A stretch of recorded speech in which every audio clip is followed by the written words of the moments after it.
Hello testing testing，各位弟兄姊妹早晨。嗱，我哋主日崇拜就會5分鐘之後開始啦。咁麻煩大家檢查下自己嘅響鬧裝置啦。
各位弟兄姊妹早晨，好高興又喺神嘅殿入邊見到大家。請大家起立，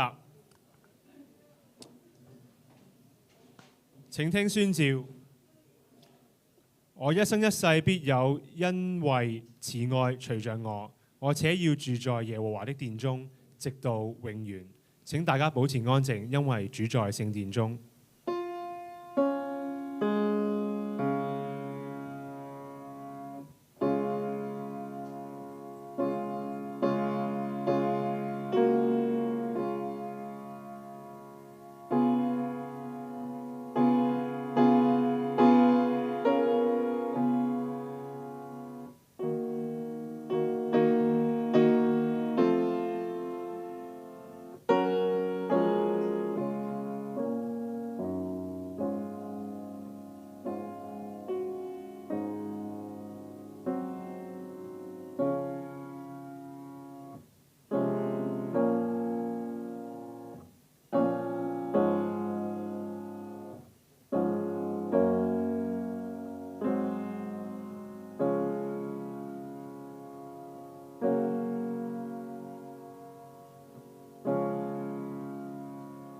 大家一齊祈禱。親愛嘅天父，我哋讚美你，感謝你帶領我哋每一位弟兄姊妹喺忙碌、疲累，甚至帶着重擔嘅世界中，回到你嘅殿中。主耶和華，我哋向你宣告，你係我哋嘅亮光，係我哋嘅拯救。無論我哋呢個星期經歷咗啲乜嘢，喺你裏面，我哋毫無懼怕。主啊，我哋尋求你嘅同在，我哋用我哋嘅歌聲同埋敬拜，我哋瞻仰你嘅榮美。求你嘅聖靈親自對我哋說話，帶領我哋進入豐盛嘅敬拜入邊。奉主耶穌基督得勝名字祈求，阿門。冇錯，主你係我哋嘅亮光，係我哋生命嘅保障。你係尊貴，你係可畏，係我哋嘅高台。我要一生一世住在你聖殿。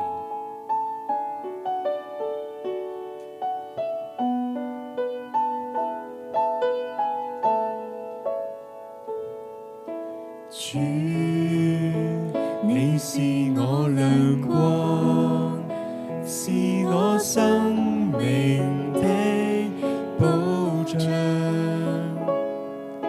主，你是尊貴，你是可畏，是我的高台。主，你是我牧者，是我生命的安慰。主，你是拯救，你是寬恕，是我的盾牌。抬頭吧，別再被奴役，降服吧，瞎眼都可看見，從壓制裏獲釋放，你國要彰顯。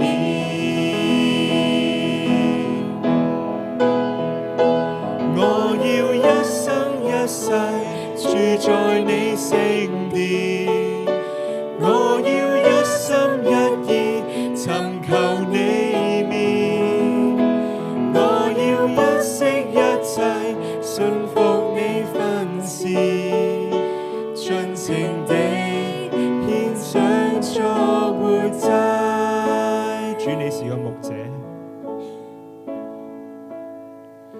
主，你是我牧者，是我生命的安慰。主，你是拯救，你是寬恕，是我的盾牌。抬頭吧，別再被奴役，降服吧，瞎眼都可看見，從壓制裏獲釋放，你國要彰顯。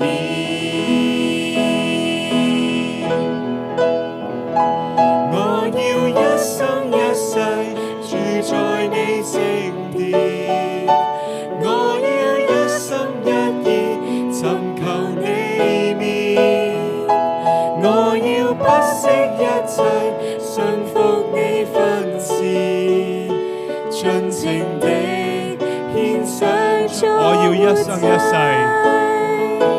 我要一生一世住在你聖殿，我要一心一意尋求你面，我要不惜一切信服你訓示，盡情地獻上作活祭，盡情地獻上作活祭，盡情地。盡情地獻上作活祭。會眾請坐。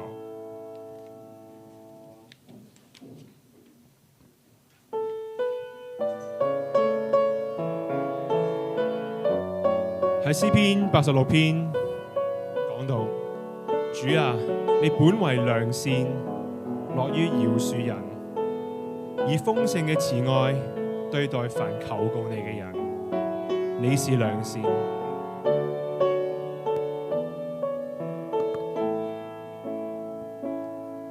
我一切的好處在主裏面，滿心感激你美好恩賜。你口發出所有是的應許，必不會徒然反悔。如雨雪降下，傾覆於我，我枯乾得你滋潤。靈裡你活存，再復興我，我今不再留住低谷。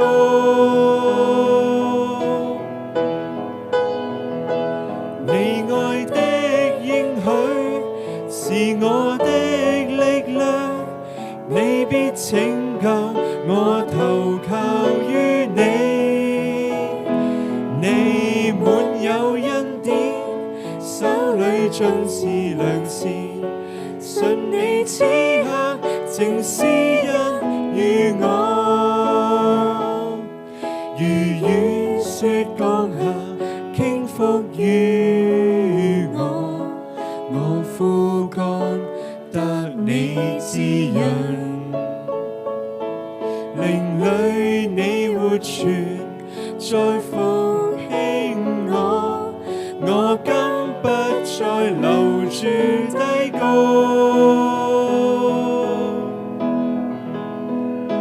你愛的應許是我的力量，你必拯救我，投靠於你。你滿有恩典，手裏盡是良善，信你此刻正施恩。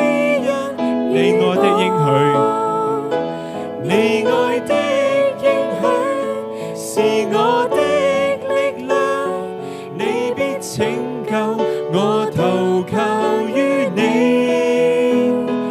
你滿有恩典，手裏盡是良善，信你此刻正施恩於我，信你此刻正施恩於我，信你此刻，信你此刻正施恩於我。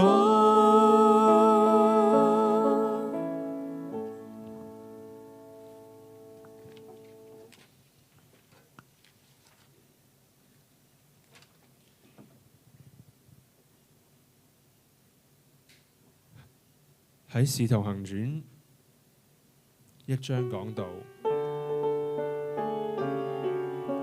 主耶穌吩咐話：但聖靈降臨喺你哋身上，你哋就必得着能力，並要喺耶路撒冷、猶太全地同埋撒瑪利亞直到地極，作我的見證，傳到地極。願我將一生獻卑交主手裏，去傳揚見證我主的豐富心恩。願救主賜予我堅毅不屈的勇氣，來面對挫折痛心失意。願我將一生獻卑交主手裏，去傳揚見證我主的豐富心恩。願救主賜予我堅毅不屈的勇氣，來面對挫折痛心失意。上帝慈愛只在十架經寶血，來讓每個信眾得永生。唯願我一生都緊緊遵主旨意，延續你降世捨身真愛。願我將一生獻卑交主手裏，去傳揚見證我主的豐富心恩。願救主賜予我堅毅不屈的勇氣，來面對挫折痛心失意。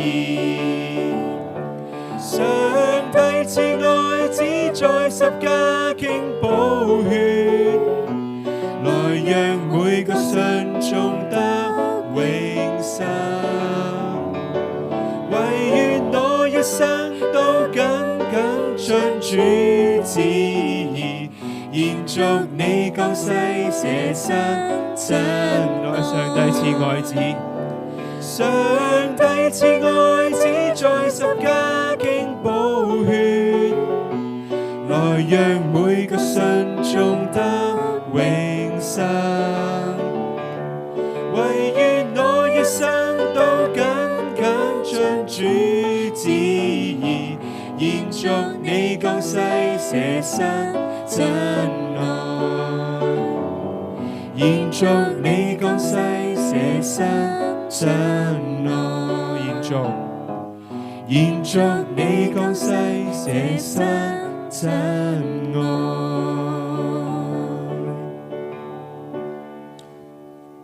我哋一齊祈禱。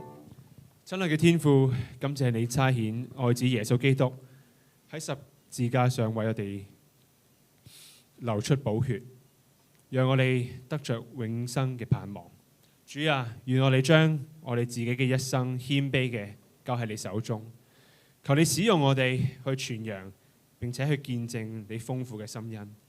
喺傳福音嘅道路上，當我哋面對挫折、痛心或者失意嘅時候，求你賜俾我哋堅毅不屈嘅勇氣，讓我哋去定睛去仰望你。唯願我哋嘅一生都可以能緊緊地跟隨你嘅旨意，用我哋嘅生命去延續你降世捨身嘅真愛，將福音嘅盼望與愛帶給俾身邊嘅人。我哋祈禱係交託奉個主耶穌基督得證明自己祈求，阿門。而家係輪讀經文，今日要輪讀經文係詩篇85篇8至13節，主席會先讀。我要聽神耶和華所說的話，因為他必應許賜平安給他的百姓，就是他的聖民，他們卻不可再轉向愚昧。他的救恩誠然與敬畏他的人相近，使榮耀住在我們的地上。慈愛和誠實彼此相遇，公義與和平彼此相親。誠實從地而生，公義從天而現。耶和華必賜福氣給我們的地也要出土產。公義要行在他面前，使他的腳中有可走之路。今日嘅正道經文係《使徒行傳》18章1至4節。這些事以後，保羅離開雅典，來到哥林多。他遇見一個生在本都的猶太人，名叫亞居拉。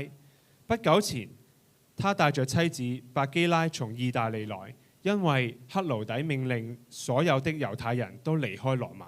保羅去投靠他們。他們本是製造帳篷為業。保羅因與他們同業，就和他們同住，一同做工。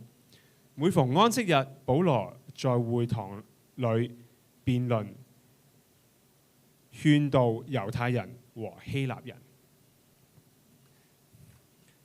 我哋今日有李晶傳道，即係我屋企住我屋企對面嘅李晶傳道。成日都食飯咧，都會喺馬鞍山咧都見到阿李晶傳道嘅。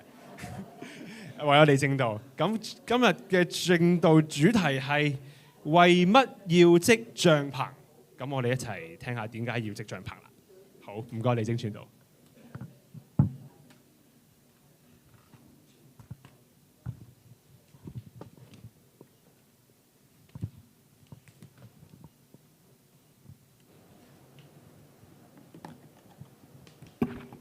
好，活石家嘅弟兄姊妹，早晨，早晨，好屋企啊嚇，因為隔離鄰舍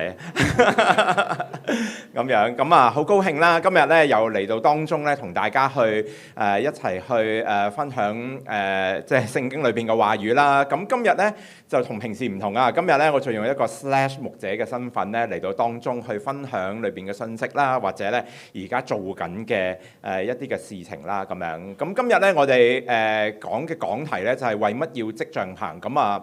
大家心水清嘅時候咧，就會知道，又係講保羅啦咁樣嘅狀況。咁係啊，今日咧我哋又講下營商宣教呢件事情先啦，咁樣。咁啊，營商宣教，咁我哋互動一下先啦。OK，咁我哋問一個問題啊，營商宣教係咪真係要賺錢㗎？咁樣係咪啊？啊，係啊，好哇！大家都好世俗喎，咁樣。咁啊，如果要賺錢，要賺成點呢？有冇人可以俾啲諗法呢？咁樣係啦，啊夠使就得啦，係有人話夠使就得啦。咁啊，如果上帝好好咁樣啊，俾你賺到盤滿缽滿咁，哎呀得唔得呢？定係話唔係喎？咁宣教㗎嘛，咪分薄咗啲精力落去咯，咁樣有冇人咁樣諗呢？咁樣，咦？我請多啲人添啊！哇，咁犀利嘅大家 ，OK。咁咧呢一個問題咧，其實咧就唔係我為咗咧今日講到咧作嘅，因為咧我去教咖啡嘅時候咧，咁教嘅過程裏邊係唔知背景噶嘛，係咪？咁啊跟住講下呢啲嘅時候咧，忽然之間咧就有一個宣教士咧嚟到去問我呢個問題，因為咧佢背後咧真係有呢個掙扎嘅。佢話：哎呀，我原本去宣教嘅時候就係諗住去宣教噶嘛，咁又要用好多時間嚟到去營商咁樣，咁係咪真係要賺錢㗎？定係話 OK？定係話 OK 就夠啦？定係話其實有個身份就算啦咁樣？咁唔知保羅咧佢去織帳棚嘅時候咧，心裏邊會唔會都俾人哋問，又或者自己心裏邊咧都問呢個問題？哎呀，我又要去宣教，但係咧又要織帳棚，咁係咪要賺錢㗎？究竟係咪要賺幾多㗎？咁樣嘅狀況。咁今日咧，我哋咧就會咧透過經文啦，我哋咧嚟到去睇保羅咧究竟佢嘅諗法係點樣等等啦。咁頭先咧同大家咧都主席都同大家讀過啦。咁樣咧一段嘅經文咧，就係保羅織帳棚咧嘅起始嘅一個經文。咁今日咧，我哋都會橫跨咧新約，即係例如保羅嘅書信啊、使徒行傳咧嚟到睇咧保羅咧點解去織帳棚。咁呢個經文咧係咁樣講嘅，佢話保羅咧離開咗呢個雅典嘅時候嚟到哥林多，遇見呢一個猶太人，就叫做亞居拉。咁咧佢同妻子咧百基拉咧，因為政治嘅緣故咧，就嚟到咧呢一個哥林多嘅呢個地方。保羅咧就去見佢哋嘅時候咧，由於咧大家都係同行啊，咁啊保羅咧就同佢哋同住啦，一齊工作。因為咧佢哋咧都係製造咧帳棚咧或者帳篷咧為業嘅。同時之間咧，保羅咧都每逢安息日嘅時候咧，就會喺會堂裏邊咧同人哋辯論。想咧去說服咧猶太人同埋希臘人咧去接受咧呢一個嘅福音嘅咁樣。好多時咧，我哋一講咧保羅咧織帳棚嘅時候咧，我哋睇好多書啦、文獻嘅時候咧，都會用咧呢一個嘅經濟角度咧嚟到去講嘅。又或者好似我啲/牧者，梗係屋企唔掂，又或者堂會冇乜錢，咁啊半職啦咁樣嘅狀況。咁其實咧，我哋睇保羅嘅書信，尤其是咧哥林多前書9章嗰度咧，保羅都有提到類似嘅嘢嘅喎。佢會講話傳福音咧應該咧係靠住咧福音養生嘅，即係咧例如好似我哋牧者啊、傳道人或者其他，我哋咧應該嘅，因為咧傳福音應該咧就係靠住咧福音嚟到養生嘅。但係同時之間咧，保羅咧又會講福音咧應該係免費嘅喎，唔應該咧因為咧即係錢啊或者等等咧嘅緣故咧，就令到基督嘅福音咧被阻隔嘅。又或者喺裏邊，保羅又咁講，佢話冇人能夠咧使我所誇口嘅嚟到去落空，因為咧佢係唔用咧受身咧嘅狀況咧嚟到去傳福音嘅咁樣。咁既然有好多文獻又或者等等啦，去用經濟嘅角度嚟去睇呢件事情咧，不如我哋睇下喺羅馬帝國嘅時期咧，究竟如果保羅佢要有收入，佢可以點樣做咧？咁樣第一樣嘢係咩咧？係講學收費啊咁樣。咁如果我哋都有啲對保羅有啲認識嘅時候咧，咁佢都即係好有知識噶嘛。咁我用現代語嚟講咧，係佢係一間名校裏邊嘅學霸嚟嘅。OK，咁所以咧佢都有好多滿腹經律啊，講好多嘢。咁嗰陣時候咧，係可以咧，即係一啲有知識嘅人咧，係可以咧透過演講啦或者教學咧嚟到去收取費用嘅。咁我查一查啲資料啦，最勁咧嘅一個人，佢講學一次咧，究竟可以收幾多錢咧？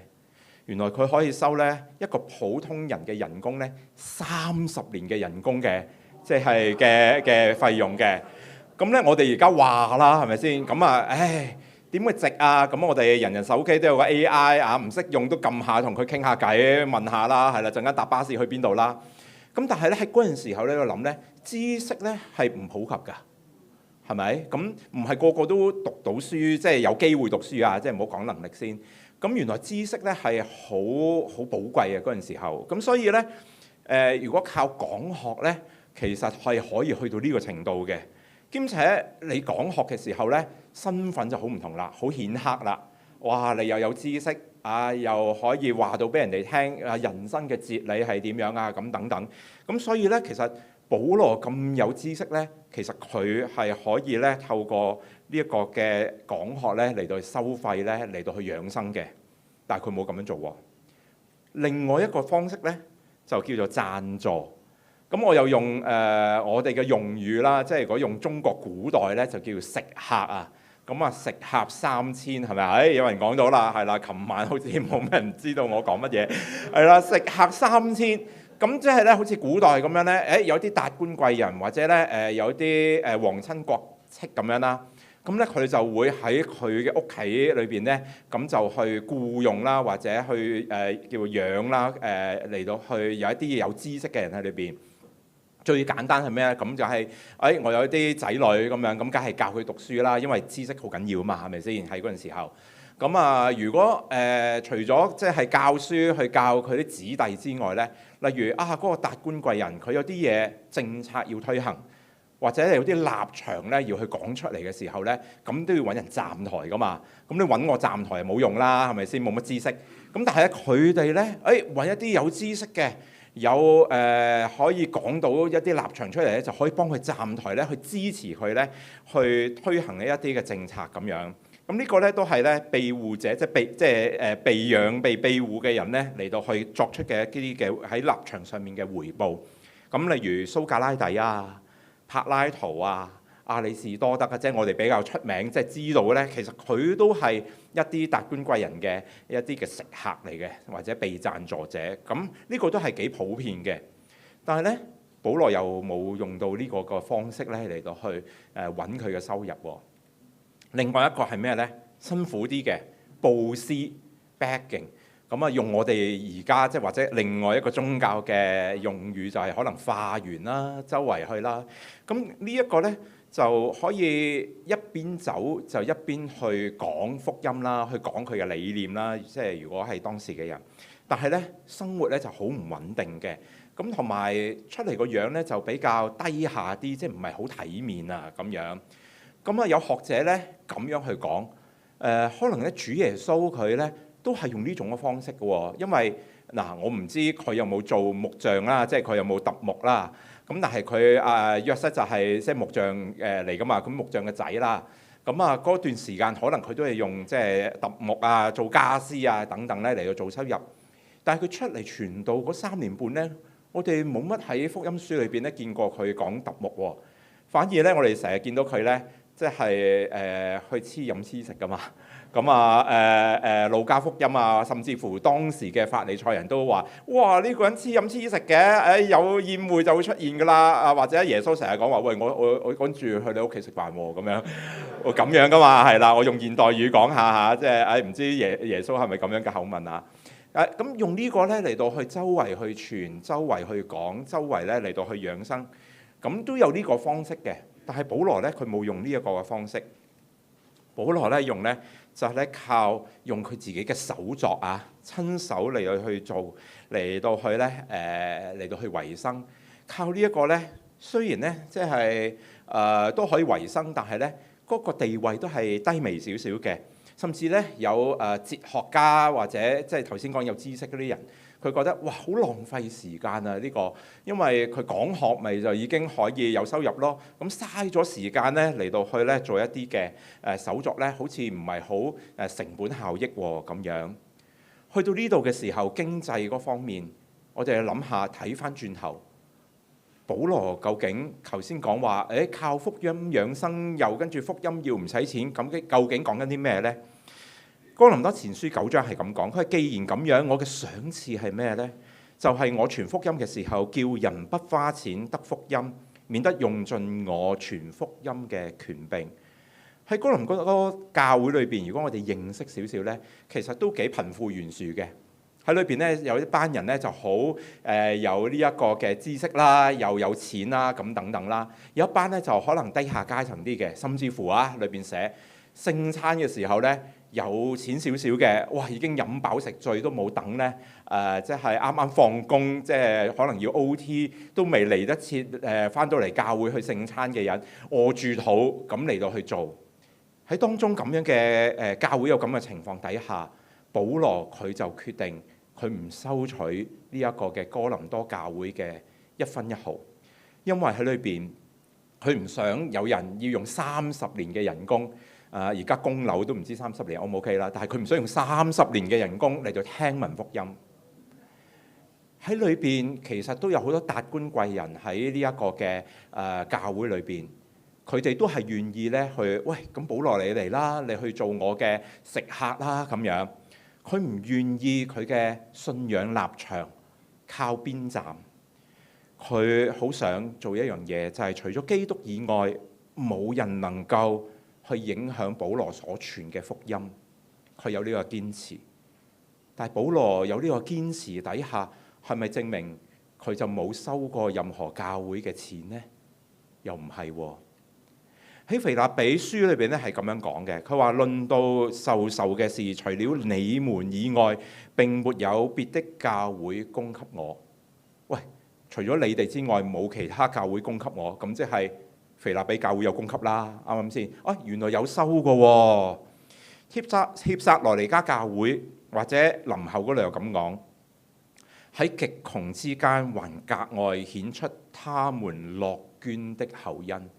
格外顯出佢哋樂捐的厚恩，咁即係有捐啦，係咪先？即係有收其他教會錢喎。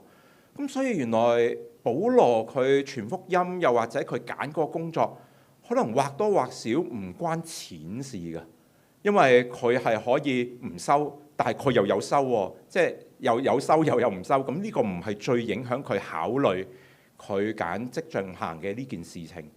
咁究竟係咩原因呢？我哋不如一齊讀呢段嘅經文啦，預備起。我要差你遠遠地往外邦人那裏。如果心水清呢，呢一個其實係咩呢？就係主耶穌對呢一個保羅佢嘅 calling，佢嘅呼召啊。佢要主耶穌要保羅咧去做呢一個外邦人嘅使徒啊嘛。其實可能保羅佢去揀呢一個嘅織帳棚呢一個嘅職業嘅時候呢，佢為嘅就係要回應主耶穌俾佢嘅呢個呼召。咁點解呢？原來呢，織帳棚喺嗰陣時候呢，有其他嘅狀況嘅喎。第一呢，佢係可以好多機會呢嚟到去接觸唔同嘅人嘅，因為嗰陣時候開始條條大路通羅馬啊嘛。即係嗰啲道路咧開始通咧，啲人 travel 啊，即係咧去周圍去唔同嘅地方移動咧，係比以前頻繁咗啦。咁咁啊，又冇而家酒店呢啲系統噶嘛，即係我唔會整個會員卡，跟住去到邊度咧就可以住酒店啦咁樣。咁所以咧，帳篷係一個咁樣講啊，剛性需求啊，即係有一個需求喺裏邊嘅。而喺裏邊咧，其實佢又可以接觸到唔同嘅地方嘅人，例如啊，買家唔單止係有錢人，可能咧平時冇咁有錢嘅人，佢都需要咧呢一個嘅帳篷嚟到去唔同嘅地方揾食又好，又或者咧去到處唔同嘅地方去旅遊都好。又或者咧，佢都有用現代語啊，有唔同嘅供應商啊 supplier， 咁啊佢都要賣皮革噶嘛，佢都要賣線噶嘛，仲要可能用啲牛骨用骨做嗰啲針線啊，嗰啲針啊，咁呢啲 supplier 咧都係咧佢嘅接觸嘅對象，甚至乎咧佢有行家。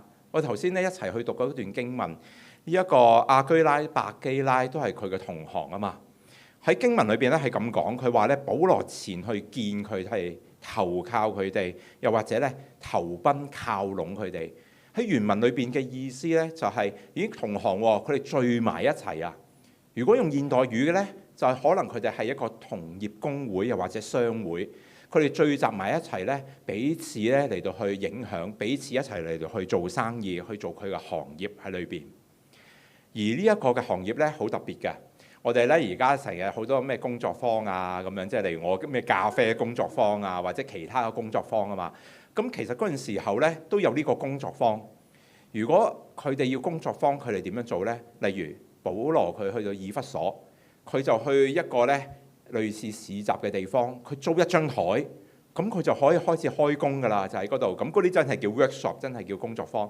跟住佢嘅情景會點呢？佢就坐喺度啦。咁啊，例如我要買個帳篷，或者我要修補我嘅帳篷嘅時候呢，我就入去市集就揾到佢啦。跟住咧，哇！我呢個上次打大風啊，穿咗個窿啊，咁點算啊？保羅。跟住佢話：哇！咁樣我睇下先咁樣。跟住呢，佢哋就可以一邊修補呢，一邊傾偈啊。就好似咧，我哋平時咧做下手作嘅時候咧，一邊做下啲穿珠仔，跟住旁邊就開始一齊去傾偈啦。喂，你去邊度啊？我去羅馬啊，我探我個仔啊，係啊，佢去嗰邊咧讀書啊，寄宿學校啊，睇下佢啦咁樣。哇，講下嘅時候咧，就開始咧進入佢嘅生命裏邊，可以開始咧嚟到去傾偈。兼且咧，呢一個做帳篷咧係一個咧充分咧信任嘅一個產品嚟嘅。補完之後，或者哇出嚟嘅手工好喎，中間咧就建立呢個信任。而當時候咧，因為條條大路通羅馬啊嘛，所以咧開始咧流行一啲嘅大型嘅運動會啊，例如可能奧運會啊，或者等等咧，都令到咧呢個嘅需求咧嚟到去增加。喺呢度咧嚟到去講，有好多嘅學者咁樣睇，哇！保羅真係犀利啦！佢為咗回應上主耶穌俾佢嘅呼召，佢呢個策略真係好啊！呢個係一個好好嘅福音策略，讓到咧福音可以廣傳出去。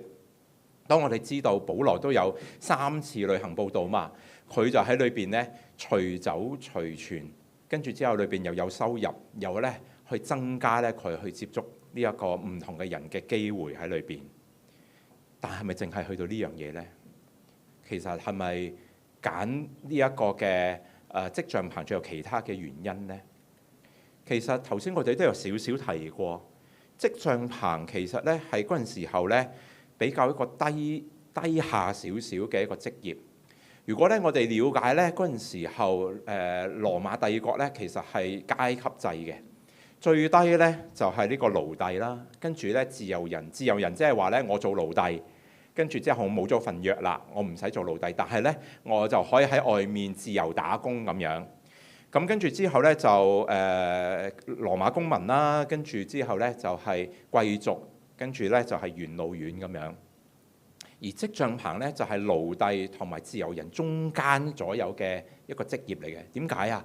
因為做得自由人即係我已經唔使做奴隸啦。佢哋咧係好渴望，好似頭先咁講，哇！我梗係要做啲有知識嘅嘢。我講就得啦嚇，用手做啊，咁咪好似奴隸，即係用手作咯。所以咧感覺上就低低地，即係低下階層少少嘅，唔係好配嘅。但係如果我哋了解保羅，佢天生即係佢一出世啊，就已經係羅馬公民啦。佢做羅馬公民，佢又好有學識，但係佢特登嘅去揀呢一個比較低下少少嘅職業，點解呢？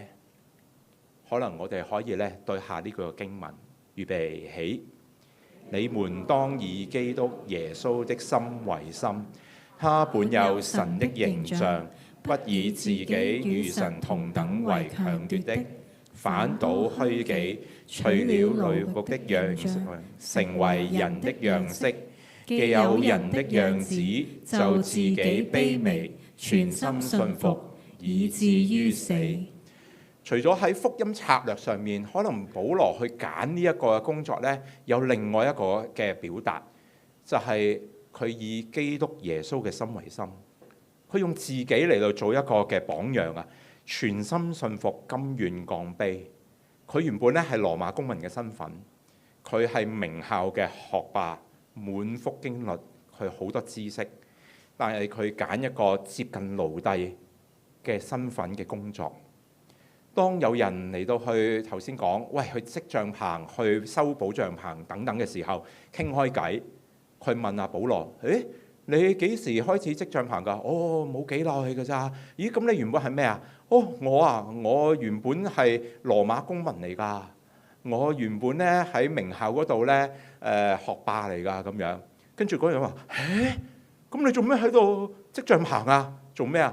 哦，冇啊，就係我哋嘅上帝，即係咧，佢想我哋用咁樣嘅方式咧，去感動我，用咁嘅方式嚟到去回應咯，咁樣喺嗰個織帳棚嘅面前，佢現兜兜見到嘅就係一個以基督耶穌嘅心為心，或者甚至乎我大膽咁講，就好似主耶穌嚟到佢哋當中，嚟到去將呢個福音嚟傳俾佢，兼且。保羅佢喺裏邊唔係 hea 做嘅喎，帖撒羅尼迦前書或者帖後嗰度係咁樣講嘅，佢唔係 hea 做㗎，佢係勞碌辛苦嚟到係晝夜做工㗎。有時候好似我哋前面講，唉，唔緊要啦，份工都係做我嘅身份嘅啫咁樣，咁啊我都係以主要都係以傳道嚟到去懷念嘅咁樣，唔係啊，保羅佢係晝夜做工。佢唔會介意 OT 㗎，喺裏邊學者可以咁樣講，佢話保羅佢甚至乎可能星期一至星期六，好似我哋頭先讀嗰段經文，佢好辛勤嘅嚟到去做工，跟住咧只係安息日咧去到會堂裏邊嚟到去辯論，嚟到去傳福音，又或者用我哋今日嘅現代語就係星期一至六就不斷去到打工，跟住星期日咧就走去講道咁樣。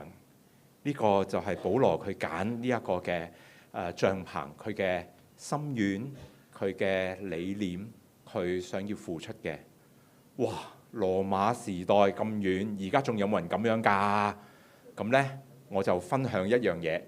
咁呢，呢一個國家呢，咁啊知道就知道啦，唔知道唔知道啦咁樣。咁啊呢個國家呢，好特別。咁呢，佢裏邊呢嘅法例係咁樣嘅，18歲以下呢，就唔可以傳福音嘅。跟住之後咧，18歲以上咧，咁如果要去聽聞福音咧，你主動喺啲教會裏邊係可以嘅。如果佢企入去，如果喺街嗰度咧公開去講咧就唔得嘅，除非係咩咧？除非嗰個人問，嗰個人問你，咁你就可以講福音啦。咁樣喺呢個國家裏邊，咁於是乎咧，呢個真人真事啊，咁咧有個牧師後尾咧佢點做咧？佢就走去揸的士，咁揸的士咁點搞呢？咁跟住呢，佢就揸的士啦，跟住中間呢咪有個位嘅咁樣，跟住呢，佢就擺本聖經喺嗰度，咁啊擺本聖經，咁一個有乘客呢上車啦，call 完車嘅時候呢，佢就望見，咦，呢本咩嚟㗎？咁特別嘅，又紅色邊嘅咩嚟㗎？咁樣，跟住得啦。你問啊嘛，咁開始咧個司機即係牧師咧就可以開始講啦。唉，其實咧無他嘅呢本嘢咧，咪就係聖經咯，裏邊講乜。哎呀，你想去邊度啊？咁樣，咦，似唔似頭先保羅啊？跟住咧，佢又唔係 hea 做喎，佢真係做得好好喎。後尾咧做下嘅時候咧，佢真係有自己嘅車隊喎。就好似咧頭先我哋睇保羅就織帳棚啊嘛，係咪？跟住而家咧佢咧就有佢自己嘅車隊，有同業。咁有啲係信嘅，有啲係未信嘅。跟住佢透過咁嘅形式咧嚟到去咧，同佢哋傳福音又好啦，又或者咧組成佢嘅車隊。原來呢一個嘅諗法都唔係正正喺羅馬時期，原來咧近在我哋嘅呢個時代咧都有呢一樣嘢嘅。另外又想分享多一個故仔啦，喺台灣都有喎。有一位咧退休嘅牧師咧。長話短説啦，佢就咧走咗去咧做屋苑嘅保安。牧師你做去保安咁樣，哇好似個距離好遠喎咁樣。咁啊跟住佢去做啦。咁咧喺裏邊咧好搞笑喎，即係如果有興趣睇下嗰篇文章啦。咁咧牧師話咧，我自從做咗保安屋苑保安嘅時候咧，啲人知道我身份之後點啊？啲人居然係主動咧問佢生命嘅問題。佢話我其實之前喺堂會咁耐咧，都冇人走嚟教會問我生命嘅問題。我講生命嘅嘢嘅時候咧，啲人仲要瞌眼瞓喎咁樣。哇！而家啲人係主動咁樣喎。咁啊呢個一樣嘢啦。咁而喺裏邊咧嗰個屋苑嘅居民咧，居然係咁樣稱呼佢。佢話咧呢一個人咧已經成為咗咧我哋屋苑嘅守護神啊咁樣。咁啊你唔好諗咩信仰正唔正確先啦，因為佢都唔係最了解嘛。但係點解佢會咁講啊？因為佢知道佢係牧師，佢知道佢有信仰，佢知道咧佢好關懷佢哋喺裏邊咧，咩都問佢啊！喂，點算啊？哇！阿邊個個家人咁樣喎？上面有噪音喎，或者等等，喂點算啊？咁樣咁佢就一一咧嚟到去好用心嘅嚟到去照顧佢，因為呢位牧師啊，退休牧師或者呢位保安員，佢咁樣講，佢已經當呢個嘅社區係一個教會。你諗下嗱，我咁樣講好似念口簧，你諗真啲，教會喂裏邊啲未信嘅喎，教會嗰啲唔係弟兄姊妹嚟嘅喎，點可以叫個教會啊？但喺佢眼中，上帝讓佢見到嘅係喺呢個佢嗰個社區，佢屋苑裏邊嘅人就好似佢嘅會友，就好似佢嘅弟兄姊妹，因為佢見到佢哋係上帝俾佢要牧養嘅羊，喺裏邊佢當牧養羊，佢當好似咧佢以前咧喺教會牧養弟兄姊妹咁樣嚟到去牧養佢。所以喺裏邊嘅人，因為進入去佢嘅社區裏邊嘛，進入去嘅生活裏邊嘅時候，佢就發揮咗佢嘅即係效用或者佢嘅身份、佢嘅等等嚟影響喺社區裏邊唔同人嘅生命。佢進入到去咧呢個社區裏邊，其實我今日用 slash 牧者斜槓牧者身份嚟到去咧同大家去分享。其實喺我論文裏邊，斜槓牧者嘅定義就係用非宗教嘅職業咧嚟到進行牧養嘅牧者。喺裏邊，我哋用非宗教嘅身份，一個又好，幾個唔同嘅身份都好，我哋希望進入去唔同嘅社群裏邊。讓我哋用呢個身份嚟到進入去當中，同佢哋嚟到產生互動，讓我哋可以咧將福音喺佢哋裏邊唔單止講啊，而係喺裏邊咧嚟到去展現。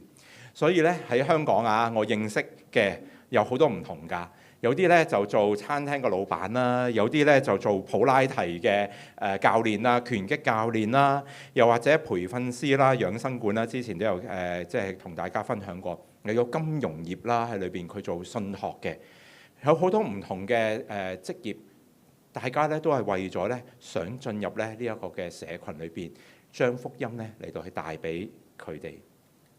而唔單止香港嘅，喺西方嗰度咧，華人裏邊咧有堂主任啊，佢唔知係咪叫不務正業啊定係點？佢咧係健身教練嚟嘅，兼且咧都係殯儀館咧嘅助理。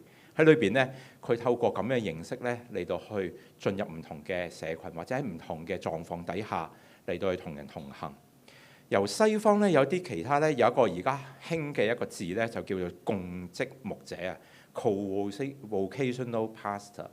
點解佢用共職呢個字咧？其實佢哋有幾個咧都係咖啡師嚟㗎。佢喺裏邊強調共職意思係咩咧？就係佢呢個身份咧唔係分開㗎，唔係忽然間咧，我而家喺餐廳咧就係咖啡師，我而家喺堂會裏邊咧我就係牧者，因為佢話呢兩樣嘢係合起上嚟㗎。又或者我訪談嘅裏邊嘅邪國牧者都有咁樣講噶。有啲牧者佢講話，其實唔會分開兩個身份噶喎，就好似我而家係我阿爸個仔，跟住之後我又係我個仔嘅阿爸，我又係我老婆嘅老公。我唔會而家忽然間我而家講呢樣嘢呢，就係用阿爸嘅身份，或者呢，我而家做呢樣嘢咧用阿仔嘅身份，因為呢啲身份係同事之間噶嘛，係冇違和，係同事之間發生嘅。所以無論係非宗教職業定係宗教嘅職業，唔同嘅身份其實都係同一個身份，為嘅就係回應上帝要佢即係要嗰個人嚟到去點樣回應，進入去社群裏邊。講到呢度，我又問多個問題啦。頭先講營商宣教應唔應該賺錢啊？話頭先大家好有反應啊。我又問另外一個問題啦。營商宣教如果去到最後倒閉破產，咁會唔會失見證呢？哇！大家咁好嘅，唔會失見證嘅，咁係咪真係破產先？兼破產先咁樣？而呢一個問題其實都係我經常咧俾人哋問㗎，因為我有做生意嘛。哇！喂，阿晶做生意，喂咁你賺錢梗係正啦，榮耀神，感謝主啊咁樣。但係你倒閉破產，咁咪神唔保守你，唔祝福你咯？喂，好唔係好好嘅喎呢件事情咁樣。而我嘅答案係咩呢？係啊。我何德何能？即係就算我而家即係都好努力咁去做啦，都唔可以話做得好好啦。如果有一日真係我嘅生意係倒閉，甚至乎要破產嘅時候，其實倒閉破產都可以好信仰嘅。例如點樣呢？我識一個嘅姊妹啦。咁佢之前開餐廳，開幾間嘅餐廳連鎖㗎啦，已經跟住咧喺嗰啲大商場開㗎啦。而家經濟環境知道啦，咩北上啊咁等等啦，咁咧就接晒㗎啦。咁如果其他人咧嘅做法係點咧？就你知餐廳啊嘛，咁你即刻接完之後，政府申請就有破產基金等等遣散，咁就政府埋單㗎嘛。但係佢唔係咁樣，佢點做啊？佢就係用佢自己賺翻嚟嘅就去遣散，因為手停口停啊嘛。如果你要申請，中間咁繁複，仲要等，都唔知中間點樣有收入，人哋要養家啊嘛。佢即刻就用自己揞荷包嚟到去遣散，跟住喺裏邊，如果有啲願意繼續做呢行嘅，佢仲問下，其他同行會唔會接收下咁樣？其實弟兄姊妹，你諗下佢嘅員工。你當佢傻㗎？都係啊，破產啊，冇工做啊。但係有人咁樣嘅時候，其實佢就知道呢個老細係唔同㗎啦。就算破產都破產到咁樣。而最扎心嘅係咩啊？呢位姊妹，我同佢即係聽佢分享嘅時候，佢講咗一句，佢話其實到最後點解我做生意得一場空嘅？佢之前好風光，賺咗好多好多，到最後。翻去原點啊，冇賺過啊！哇！呢10幾20年好似咧白做咁樣，但係佢願意去用咁樣嘅方式嚟到去結業，呢個就係佢點樣喺佢嘅生活裏邊嚟到去演繹佢嘅信仰。咁我成日都俾人哋問賺錢啊、蝕錢嗰啲嘢嘛，所以咧我其中一間嘅公司咧就係做呢件事情啦，咁樣。咁喺裏邊咧，我哋會諗，即係其中一樣嘢就係因為我哋有好多宣教士都係咧要去想做營商宣教啊嘛。但係畢竟咧，即係唔係投訴啊，即係神學院係冇教做生意噶嘛，係咪先？咁所以咧，我哋咧就希望咧喺呢一方面咧嚟到去幫助一下，因為有好多想做營商宣教嘅咧，連嗰個財務報表啊，或者咧咩叫做生意啊，點樣入數都係完全係零知識嘅。咁我哋咧喺呢一度咧就去幫手啊！咁佢哋其中一個痛點就係唔識做生意啦。哇！咁市場要啲咩咧？或者點樣做咧？包裝又點樣咧？品牌又點樣咧？咁我哋喺裏邊咧都會一齊嚟到去做嘅。第二樣嘢我哋見到咧喺營商宣教裏邊咧有一樣嘢咧叫做愛心買啊！即係咩咧？就係有時候咧宣教士都好勤力嘅。咁啊，翻嚟述職嘅時候咧，哇即係3、4攤嘢咁樣咧，就拎翻嚟啦。咁啊，好似我今日咁樣啦，講完之後咧，喺隔離就攤張台咁樣，跟住去賣嘢啦咁樣。咁賣嘢嘅時候咧，咁啊弟兄姊妹行埋去望住嗰樣嘢，咦咩嚟㗎呢樣嘢？咦唔知喎。咁但係咧買唔落手，但係咧又望住嗰個宣教士，哇！佢為主付出太多啦，咁樣好想支持佢啊，咁樣。於是乎咧，神啊，我都係買啦，咁樣買完翻嚟之後咧，就拎上手，自己咧又唔想喎，跟住咧，望見3元咁樣，不如送俾3元啦，咁樣。但係哇，呢樣嘢我都唔知咩嚟喎，我送俾佢又唔係幾好啦，咁 friend 係咪先？咁啊自己用又唔知點樣喎，咁樣，咁就擺喺櫃底啦。跟住1年之後咧，就打開個櫃，咦呢個咩嚟㗎？哦，我都 keep 咗1年啦，OK 啦，可以抌得啦咁樣。咁咧我哋就叫愛心買啊，即係咧其實好有愛心㗎弟兄姊妹。但係咧因為嗰樣嘢咧宣教士佢未必識啊，佢淨係想咧有啲心意咧嚟去賣出去嘅時候咧，於是乎咧佢就愛心買啦。咁我哋想做嘅嘢，見到呢個痛點，我哋想做咩咧？就係我哋想將嗰啲產品盡量提高盡力啊，去到市場嘅嗰樣嘢，即係你起碼知道，同埋你中意嘅，哇陣味正喎，啲 quality good 喎，於是乎咧都係愛心買，就買多少少，係啦，咁都係間公司嘅名嘅同音啦，就買多少少，咁樣咧就做一個咧正面嘅循環，希望咧讓呢件事情咧就唔係一個負面嘅循環，勉強買，而係真係咧就可以買多啲咁樣嘅。當然啦，我哋咧好希望咧，除咗喺信仰嘅層面上面啦，或者非信仰嘅市場咧，我哋都可以做到啦。而最核心，我哋好想同我哋即係我哋都同一班義工咧去講嘅其中一個理念咧係咩咧？就係我哋好希望咧去幫助到咧宣教士好自然咁樣融入咧當地嘅群體。咁我講一個狀況俾你聽喎，唔知道大家有冇想像咧？其實我哋都好好㗎，堂會我哋要支持好多宣教士㗎嘛，差會都支持好多宣教士㗎嘛。但係咧，宣教士去到當地嘅時候咧，當地人去點樣睇嗰個宣教士咧？呢班人好特別㗎喎，又唔使點樣做嘢㗎喎。咁跟住咧又行行企企喎，得閒咧又過嚟同你傾偈喎咁樣。咩人嚟㗎？咁又死唔去喎，即係有啲都幾好喎，因為大家好好啊嘛，係咪先？即係生活都 OK 嘅喎咁樣。咁就有一個好奇怪嘅，有個隔閡，有距離啊！但係咧，如果透過我哋營商宣教去做嘅時候咧，佢可以咧成為我哋嘅買手啊！咁啊埋嚟嘅時候咧，就同佢講話：哇！你哋呢度有啲咩產品賣？興啲咩啊？有冇咖啡啊？咁樣跟住佢話：呢度唔興咖啡嘅喎，都唔緊要，唔興咖啡啊！咁你要興咩啊？其實就好自然咧，開始去講啦。跟住我哋去做貨，佢哋去做貨嘅時候咧，做嘅過程裏邊咧，就好似頭先阿保羅咁樣嘛，傾偈嘛。喂，上次嗰做貨都做得幾好喎，香港賣得幾好喎。喂，上次咁樣喺經濟上有冇幫助到你啊？哎呀，你細路讀書點樣啊？一邊做貨一邊傾偈。我哋好想咧做一個咧呢一個好自然嘅，讓宣教士融入去咧當地嘅一個機會或者契機。所以咧，我哋咧就好想做營商宣教嘅營商嘅嗰部分，可以咧好可持續咁樣咧嚟到去幫助咧宣教士自然咁樣咧融入當地嘅群體裏邊。所以我哋由開頭去培訓啦，中間嚟產品開發啦、包裝啦、去到市場宣傳啦等等一條龍咧，我哋都做晒嘅。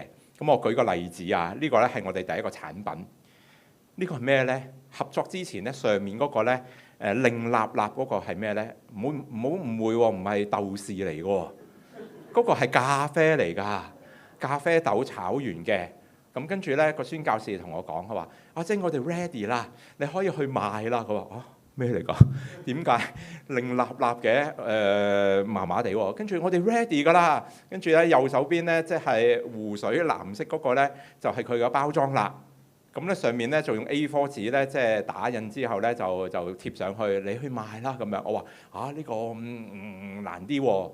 於是乎咧，我哋點做咧？我哋就直接入生豆，跟住之後咧，我哋揾烘焙師去揾到咧最合適嘅味道，跟住之後咧用一個全新嘅包裝嚟到去咧賣出去。咁嗰陣時咧都賣得幾好嘅。又或者有啲宣教士，如果佢淨係得產品，佢唔識賣喎，咁咧都可以用我哋嘅品牌咧嚟到去做即係產品嘅咁樣。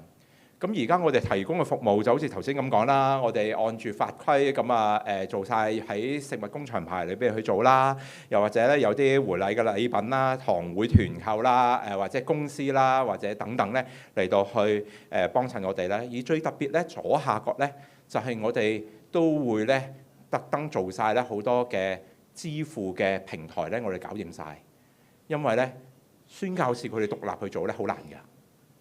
而最特別咧就係我哋咧係堅持每個月去埋數啊！呢個有咩特別啊？我講一個 case 俾大家聽。咁咧有一個宣教士咧，佢就諗住用呢個營商宣教就係做身份嘅啫。於是乎咧，佢全年咧淨係得一單生意200蚊。佢諗住 OK 啦，隱藏一下啦。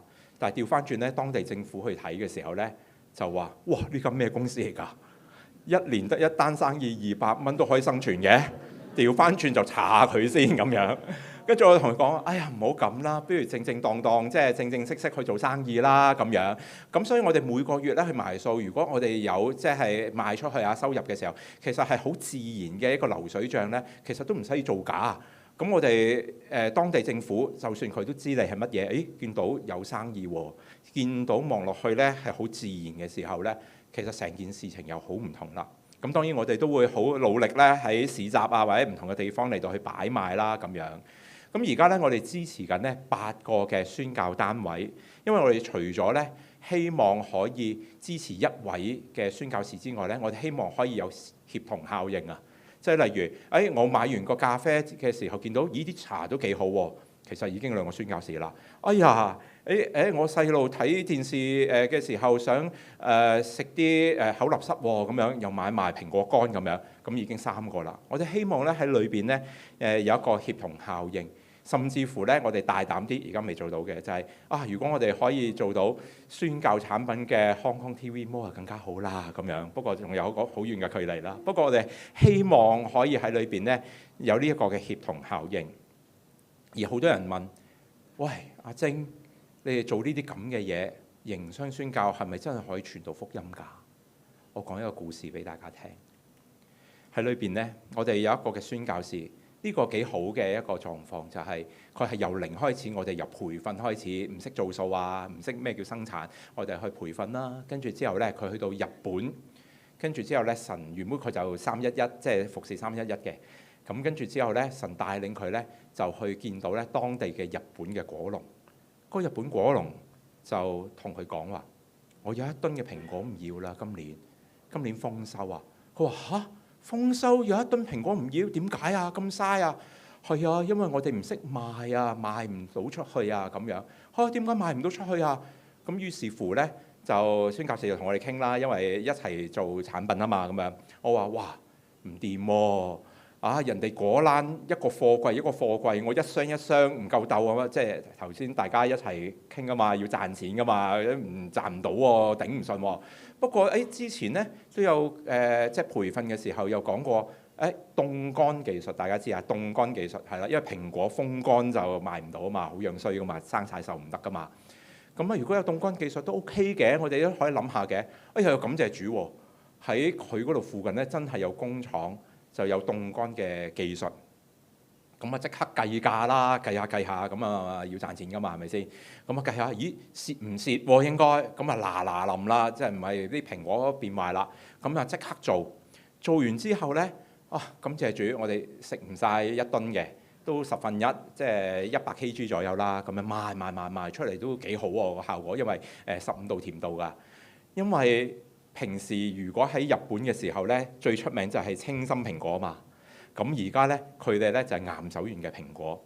咁賣啦，都賣到啦。跟住之後呢，我哋分翻一嚿錢俾佢啦，咁樣。咁跟住之後呢，嗰個蘋果農佢收到錢嘅時候呢，佢開心啦。但係佢最開心嘅，佢唔係因為收到錢喎，佢講咗呢句嘅説話。佢話原來有人 care 我所 care 嘅嘢。原來有人 care 我所 care 嘅嘢，後尾我哋問下佢古仔啦，原來係咁樣。因為頭先講嘛，我哋一諗起日本蘋果就係清心啊嘛，點會諗岩手啊？但係岩手排第2、第3嘅，其實都已經啲質量差唔多㗎，都係15度甜度。但係因為唔夠出名啊嘛，做唔到，連當地嘅佢旁邊嘅日本嘅蘋果農啊，都唔種蘋果啦，棄耕啊！如果大家知道咧，如果一個土地咧棄耕咧，佢土地變咗質咧，佢係復耕唔到嘅，好難復耕啦，應該咁講。於是乎咧，呢個蘋果農咧，佢話唔好唔耕啦，我幫你耕埋。所以咧，佢先至咁豐收咁多蘋果喺度。但係弟兄姊妹，你諗下，連當地人都唔做嘅嘢，連當地人都要棄耕嘅嘢，有一個香港嘅家庭喺嗰度撲心撲命幫佢去諗點樣去賣出去。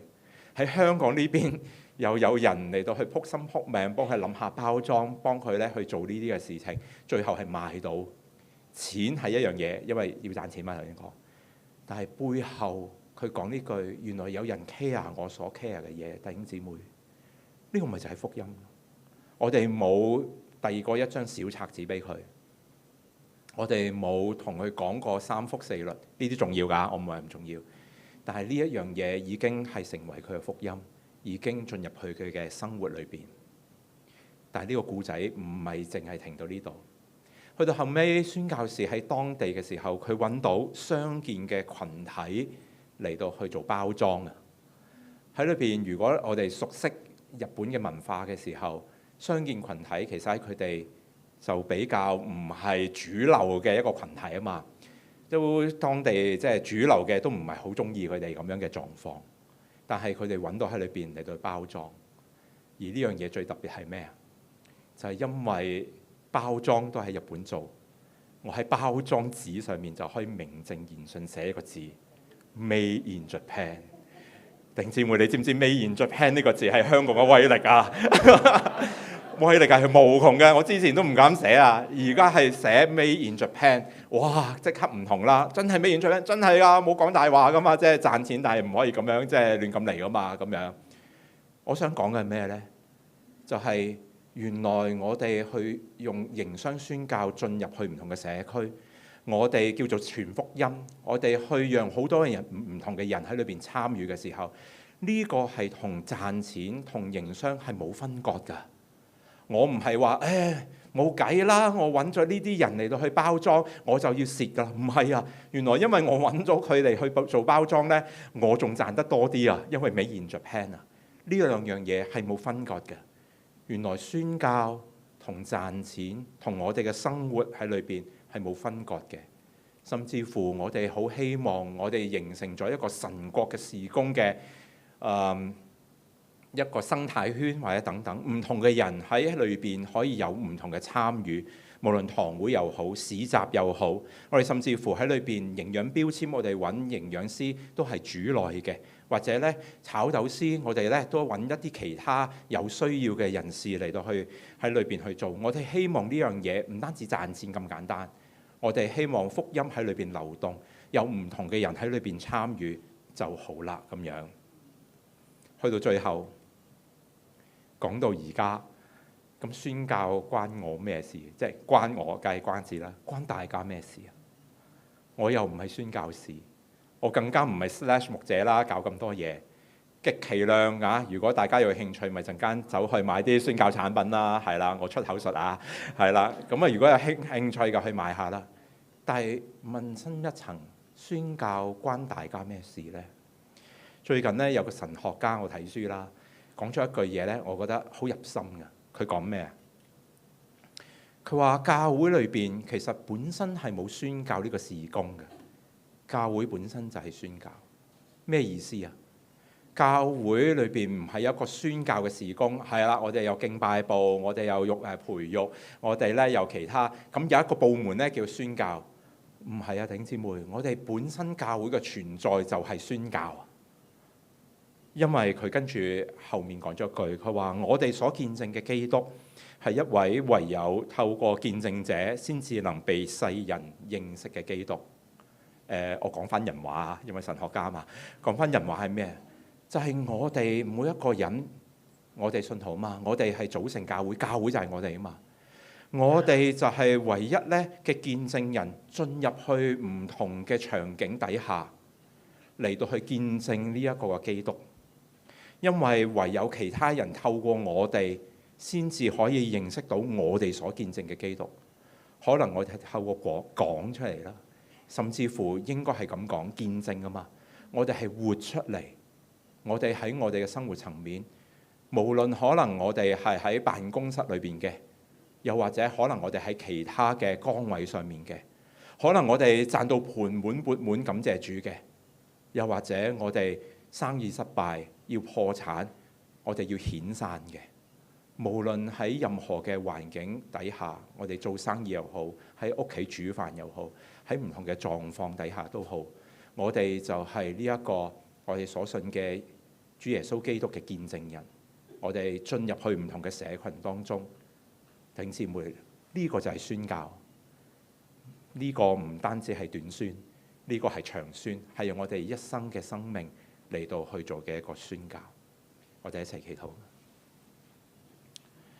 主耶穌，你俾我哋每個人嘅呼召都唔同，你俾我哋每個人喺我哋嘅崗位，我哋所有嘅崗位身份都唔同，但係你好想我哋做嘅就喺我哋嘅身份崗位裏邊，我哋進入去唔同嘅社群當中，甚至乎有時候我哋要跨越同我哋原本身份唔同嘅狀況，我哋嚟到去言說，我哋去活出呢個信仰，讓唔同嘅人嚟到去認識你。可能我哋會有生意，哇，盆滿缽滿，好犀利啊，賺得好多。有時候可能我哋好失敗，未必要破產，但係其他人都見到，哇，呢個基督徒咁兜踎嘅，佢點解仲要堅持呢啲嘅信仰？但係喺呢度裏邊，讓我哋有呢個嘅勇氣嚟到去活出你嘅信仰，讓我哋身邊嘅人，佢因為見到我哋活出嘅信仰，佢哋有興趣、有機會嚟到去認識主耶穌基督你。主啊，求你去幫助，讓我哋整個嘅活石家、活石堂就係宣教，唔係一個我哋有時間靜啊，我哋諗下去參與係宣教，而係本身教會就係宣教，本質就係宣教。讓我哋每一個弟兄姊妹喺我哋生活裏邊都可以做一個長期嘅宣教。求你去幫助，禱奉靠主耶穌得聖名祈求，阿門。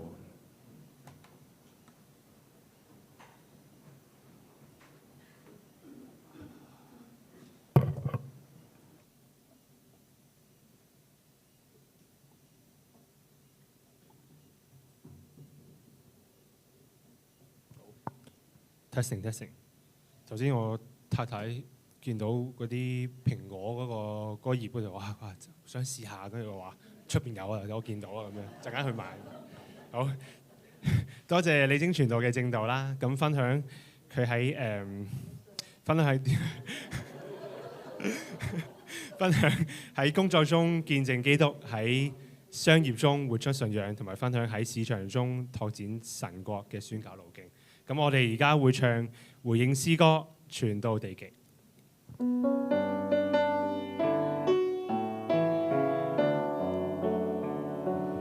願我將一生獻卑交主手裏，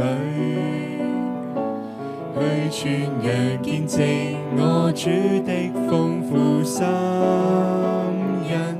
願救主賜予我堅毅不屈的勇氣，來面對挫折痛心失意。願我將一生獻卑交主手裏，去傳揚見證我主的豐富心恩。願救主賜予我堅毅不屈的勇氣，來面對挫折痛心失意。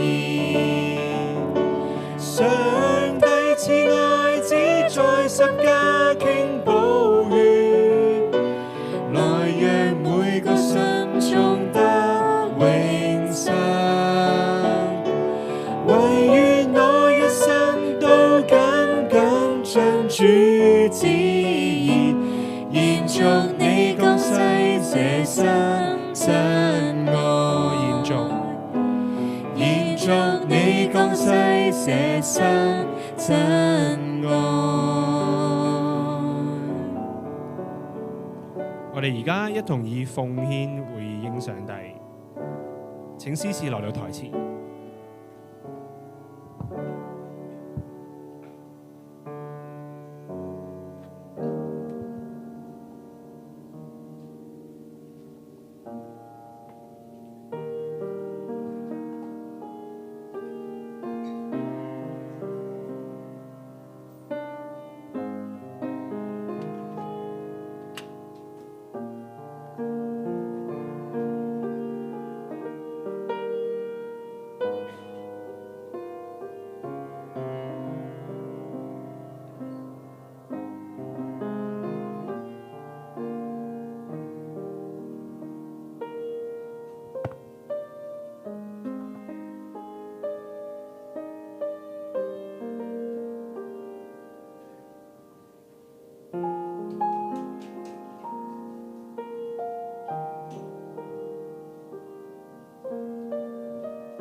大家一同起立，我哋一齊為奉獻祈禱。